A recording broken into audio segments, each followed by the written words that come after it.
la microcrédit. Parce que lorsqu'on parle de microcrédit, nous pouvons faire beaucoup. Ouais, nous pouvons faire beaucoup. C'est-à-dire la diaspora. Quelqu'un me disait tantôt que si la diaspora pouvait mettre ensemble quelque chose, ne serait-ce un petit peu, n'est-ce pas, à investir au pays, nos pays n'auraient même plus besoin d'aide.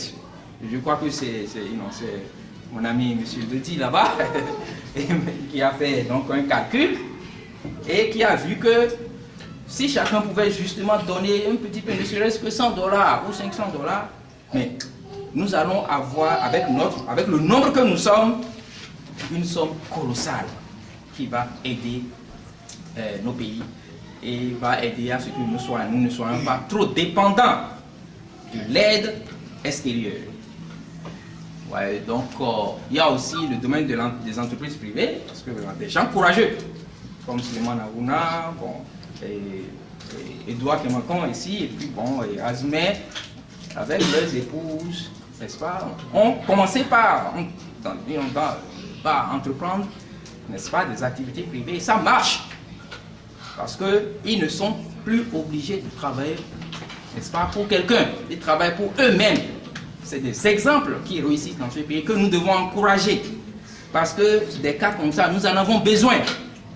Nous en avons vraiment besoin pour le développement de notre pays. Parce que sans ça, il ne peut pas y avoir de développement. Sans activité privée, il peut. Nous avons été pendant des années moulés dans le système du socialisme et consorts où vraiment on n'est pas agressif en matière de mise en place des activités privées. Donc, voilà des choses que nous allons faire en partenariat justement avec eux. Ouais. Enfin, je vais parler du domaine culturel. Parce que, comme le disait tantôt François Sagan, la culture, c'est ce qui reste quand on a tout oublié. En fait, la culture est à la base de tout. Lorsque nous parlons de culture, nous devons distinguer le niveau de culture du niveau culturel. Ce sont deux choses différentes. Lorsqu'on parle du niveau de culture et lorsqu'on parle du niveau culturel, ce sont deux choses pratiquement différentes. Par conséquent, nous allons donc essayer comment dirais-je, de faire savoir notre culture, de faire miroiter notre culture justement aux autres nations, notamment aux États-Unis, un pays, le pays le plus puissant du monde. Et vous savez également que la culture étant aussi une activité, un domaine générateur de ressources. Il y a des pays qui se nourrissent uniquement de ça. Rien que du tourisme par exemple.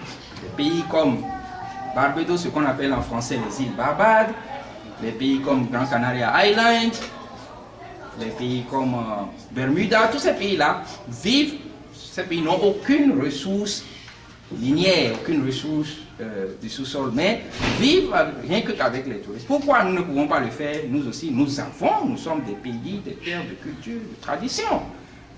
Nous avons des grands rois, tels que le roi Bianzin, le roi Yogira, le roi Kaba, et autres qui ont aussi vraiment une histoire. Et les gens veulent savoir, parce que quand les gens apprennent l'histoire de ces rois courageux, à un moment donné n'est-ce pas, du temps et de l'espace, ils veulent savoir, n'est-ce pas, les sources, ils veulent aller voir. Donc nous pouvons amener des Américains à aller visiter au pays. Ces Américains, quand ils vont aller au pays, ils vont vivre quelque part. Ils vont manger, nos repas, bon, ils iront à l'hôtel, tout ça là, toutes ces activités-là seront des activités génératrices. La culinaire, nous allons également montrer, nommer aux Américains. Donc nous avons besoin des femmes de bonne volonté pour nous aider dans ce domaine. Et il y en a déjà qui se manifestent. Et si vous connaissez également des gens qui veulent nous aider, faites leur signe. Donc voilà en gros ce que je vais dire. Et si vous avez des questions après, vous pouvez les poser. Je vous remercie.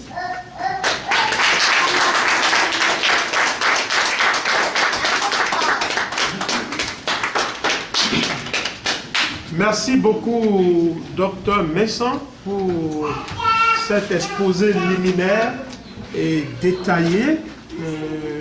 Donc, nous allons procéder directement à l'élection et nous allons voir ce soir si la communauté veut de vos services, de votre feuille de route que vous venez de présenter à cette auguste assemblée.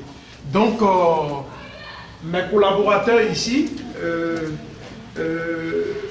on s'est entendu, on s'est dit, bon, puisque c'est un seul candidat, donc nous allons pratiquement procéder à un vote à main levée. Je ne sais pas, vous avez quelque chose à ajouter, soit on procède à un vote secret.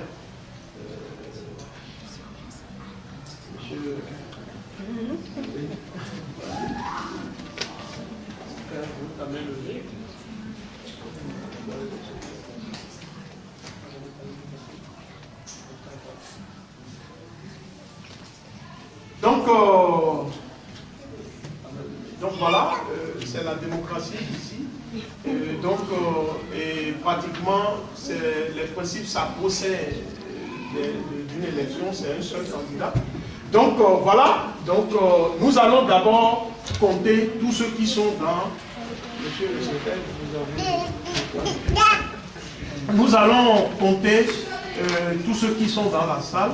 Et donc, Monsieur Razoumen, vous dites 1, le prochain dit 2. 1, 2, 3, 5, 6, 9, 10, 11, 12.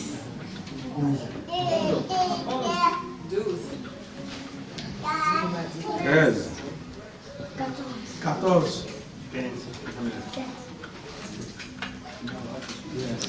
oui, il a 17, 16, 17, 18,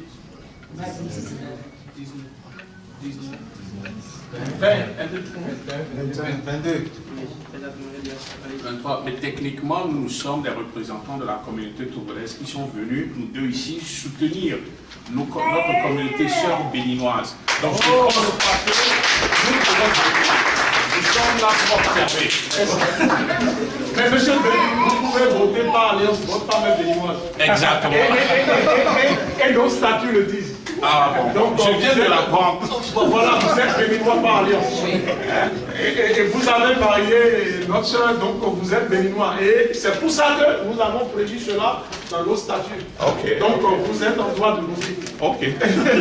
Donc ça fait combien?